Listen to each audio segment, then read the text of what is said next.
ములుగు జిల్లాను పర్యాటకంగా మరింత అభివృద్ధి చేస్తామన్నారు మంత్రి సీతక్క. కన్నాయగూడెం, ఏటూరు, నాగారం మండలాల్లో పర్యటించిన మంత్రి సీతక్క 17,80,00,000 రూపాయల విలువైన అభివృద్ధి కార్యక్రమాలకు శంకుస్థాపన చేశారు. జిల్లాలోని అన్ని గ్రామాలకు రోడ్డు సౌకర్యం కల్పిస్తామని తెలిపారు.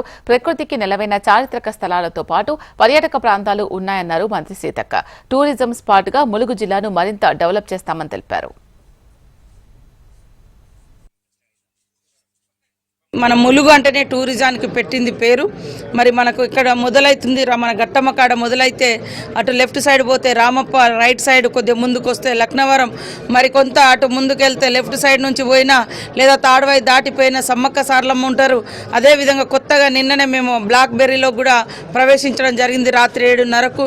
అది చాలా చాలా బ్యూటిఫుల్గా ఏర్పాటు చేయడం జరిగింది మన ఫారెస్ట్ అధికారులు, కలెక్టర్ గారి యొక్క క్రూషియల్ ఫండ్, అదేవిధంగా కలెక్టర్ మన డిఎఫ్ఓ రాహుల్ గారు, అదేవిధంగా సిసిఎఫ్ వారి యొక్క సిబ్బంది సహకారంతో ఇసుక దిన్నెలపై ఒక వెన్నెల రాత్రిని ఎలా ఆస్వాదించవచ్చు అని దట్టమైన అడవిలో వాగు చుట్టూ వాగు ఉంటుంది, మధ్యలో ఇసుక దిబ్బలుంటాయి.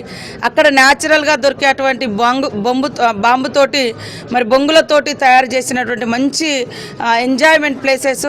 కాబట్టి నేను ప్రజలకు ఒకటే తెలియజేస్తున్నా, అందరం వర్క్ ఒత్తిడిలో ఉంటాం. వర్క్ ఒత్తిడి కూడా శ్రమతో ఉండే వర్క్ ఉంటే ఏం కాదు, మెదడుకి ఎక్కువ వర్క్ లోడ్ అవుతుంది. మంచి గోదావరి మీద బ్రిడ్జి, తర్వాత దాటితే బొగత, ఇట్లా ప్రతి మండలంలో మన నియోజకవర్గంలో ఒక గొప్ప గొప్ప చారిత్రాత్మకమైనటువంటి టూరిజం ఉంది.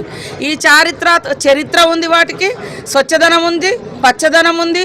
కాబట్టి ఇదొక డిఫరెంట్ టైప్ ఆఫ్ టూరిజం.